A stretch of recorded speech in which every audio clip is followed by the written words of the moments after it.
Ramai yang fikir ada 600,000 dalam KWSP dah cukup untuk bersara dengan selesa. Tapi persoalannya, mampu tak duit itu menampung kos hidup anda untuk 20 tahun dan ke atas? Katakanlah, 600,000 itu digunakan sepanjang 20 tahun persaraan. Secara kasarnya, tuan-puan hanya mempunyai sekitar RM2,500 sebulan. Tapi anda kena ingat, 2,500 hari ini dah tak sama dengan tempoh 10 tahun ke 20 tahun akan datang. Walaupun simpanan KWSP, anda akan menerima dividen tahunan, tapi kita perlu ambil kira inflasi dan juga kenaikan kos sara hidup. Sebab itu kenapa tuan-puan perlu pertimbangkan untuk alihkan sebahagian simpanan persaraan ke dalam bentuk emas fizikal seperti ini. Kerana emas ni adalah aset yang mana dia meningkat dalam jangka masa panjang. Jika kos sara hidup meningkat, emas juga turut sama meningkat kerana emas ni kalis inflasi dan juga tidak terkesan dengan kejatuhan nilai ringgit.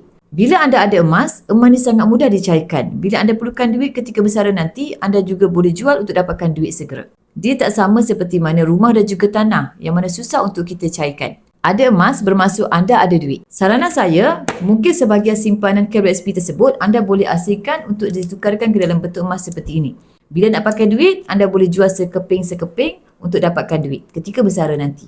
Bukan bermaksud semua 600,000 tadi kita perlu tukarkan ke dalam bentuk emas. Wang tunai juga penting untuk kegunaan perbelanjaan bulanan dan juga dana kecemasan. Emas ni pula dijadikan sebagai satu aset untuk membantu melindungi kuasa beli duit kita daripada inflasi dalam jangka masa panjang. Jadi, adakah sesuai emas ini dijadikan sebagai dana persaraan? Untuk banyak orang, ya. Tapi bukanlah untuk menggantikan KWSP ataupun wang fiat. Tapi untuk mempelbagaikan dan juga untuk melindungi sebahagian simpanan persaraan kita. Jadi, bagi tuan-puan yang nak mulakan simpanan emas di Public Gold, boleh simpanan sign up untuk saya daftarkan tuan-puan sebagai ahli Public Gold. Kemudian saya akan guide tuan-puan dalam cara dan langkah-langkah simpanan emas yang terbaik untuk tuan-puan.